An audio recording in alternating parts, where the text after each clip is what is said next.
Juan Kapitulo 6, versikulo 35. Si Jesus miingon kanila, "Ako mao ang pan nga naghatag sa kinabuhi.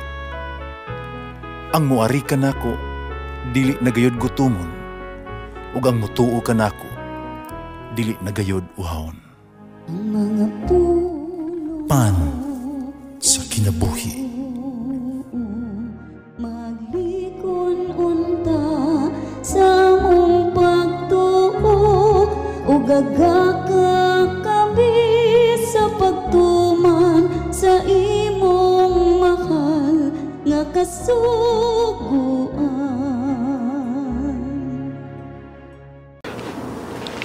Ang ginumana kaninyo, Santo sa Ebanghelyo sumala ni San Juan. Si Jesus mingon ngadto sa mga Hudiyo, "Akong amahan nagbuhat, hangtod karon, ako usab nagbuhat." Tungod niini, misamo tinuon ang tinguha sa mga kadagkuan sa mga Hudiyo pagpatay kaniya, sanglit, dili lamang kay gilapas niya ang balaod sa adlaw ipapahulay, kundili mingon pagayod siya nga ang Dios iyang amahan, ug ang giingon ni nga gipakasama niya ang iyang kaugalingon sa Dios. Busa mitubag si Jesus kanila, "Sultihan ko kamo, ang anak walay mahimo sa iyang kaugalingon. Nagbuhat lamang siya sa nakita niya nga gibuhat sa iyang amahan. Ang gibuhat sa amahan, gibuhat usab sa anak. Kaya ang amahan nahigugma sa anak, kung napakita ngadto sa anak sa tanan nga iyang gibuhat. O gipakita pagayod kaniya sa amahan ang mga butang nga labi pang kahibulungan kay niini. O nahibulong kamong tanan sa ingon nga banahawon sa amahan ang mga patay, hatagag kinabuhi. Banahawon usab sa anak ug hatagag kinabuhi ang buot niyang banahawon. Ang amahan dili maghukom kang bisan kinsa, kay gihatag niya sa iyang anak ang hingpit nga katungod sa paghukom. Haro ang tanang makapasidungog sa anak, ingon nga sila nagpasidungog usab sa amahan. Ang dili pasidungog sa anak, dili usab magpasidungog sa amahan na nagpadala kaniya." Sultihan ko kamo, ang umati sa akong gisulti ug mutuo kaniya na nagpadala kanako, may kinabuhing dayon.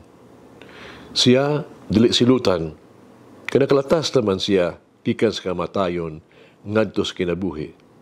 Sultihan ko kamo, taliabot ang panahon ug kini miabot na ang anak, ang mga patay magkabati sa tingog sa anak sa Dios ug mabuhi ang magpatalinghog niini.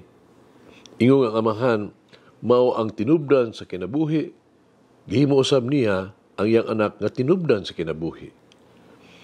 Ang iyang gihatagan ang anak ug katungod sa pagsilot kay siya mauman ang anak sa tao. Ayaw mo kay bulong niini, kay moabot ang panahon na makadungog ang inyong tingog ang tanang mga patay nga naa sa lubnganan ug manggula silang lubnganan. Katong maayog binuhatan, mabanhaw o mabuhi. Kadtong daotag binuhatan, mabanhaw apan silutan.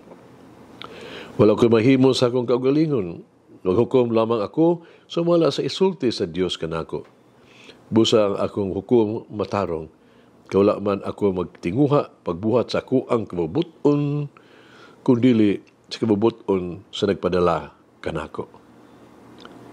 Ang Ebanghelyo sa Ginoo. Pasalamati ang Ginoo, kay siya maayo, ang iyang gugma mulungtad hangtod sa kahangturan. Pasalamati ang Diyos sa tanang mga Diyos, ang iyang gugma malungtaron. Pasalamati ang Ginoo sa mga Ginoo, ang iyang gugma balungtaron.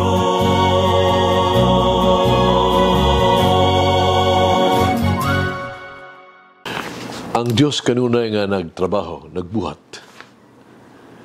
Kasagaran atong makita ang atong kinabuhi isip usa ka gasa o usa ka panalangin.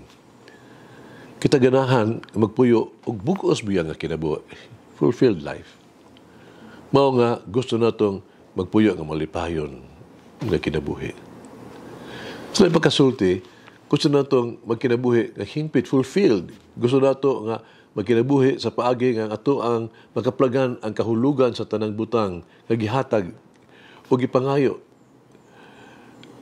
sa Ginoo kanato nga makonektar kanato ang sinugdanan, no? The root sa atong tumong sa ato ang kinabuhi.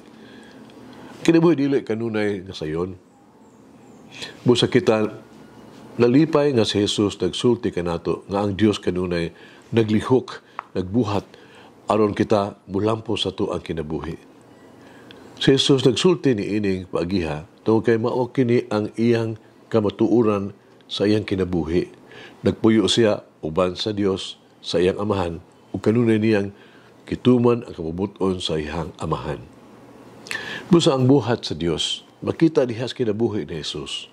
Kini nagbag-o ug adunay epekto sa natong mga tao. Si Jesus usab nagtrabaho, no? Nagbuhat ug trabaho gihapon. Gituman niya ang gibabuhat sa iyang amahan, sama sa paghatag sa amahan sa kahigpitan sa kinabuhi sa tanan.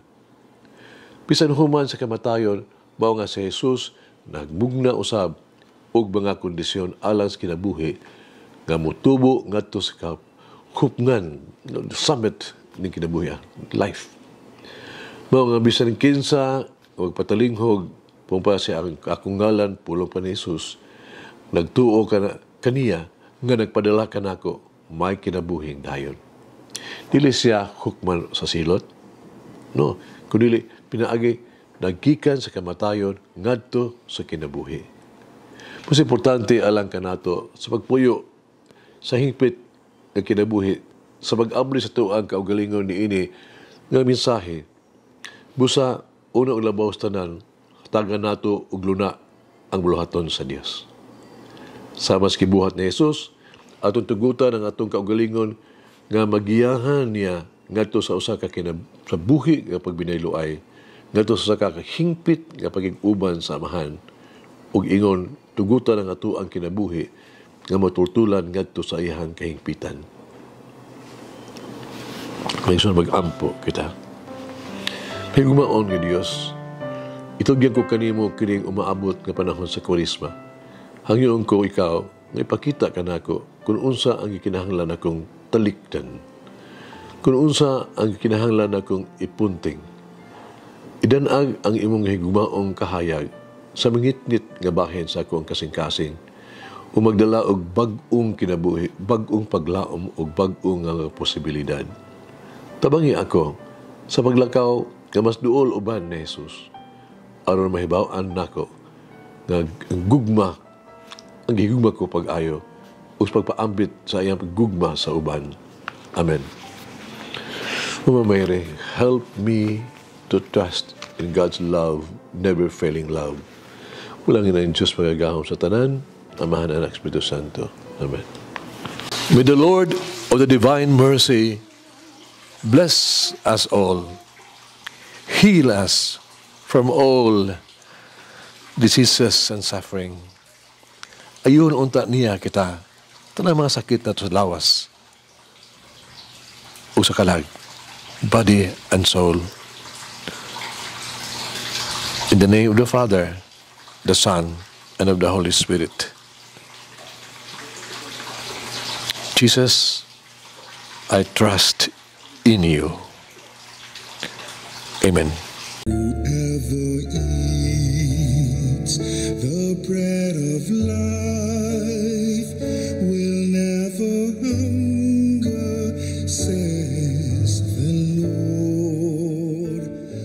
Kay galaan inyong nabati ang pagpaambit ug hamubong pamalandong sa pulong sa Dios, pinaagi sa tulumanon, pan sa kinabuhi, nga gidumala ni Monsignor Daddy Silva. Hangtod na usab sa sunod higayon, daghang salamat. The bread of life.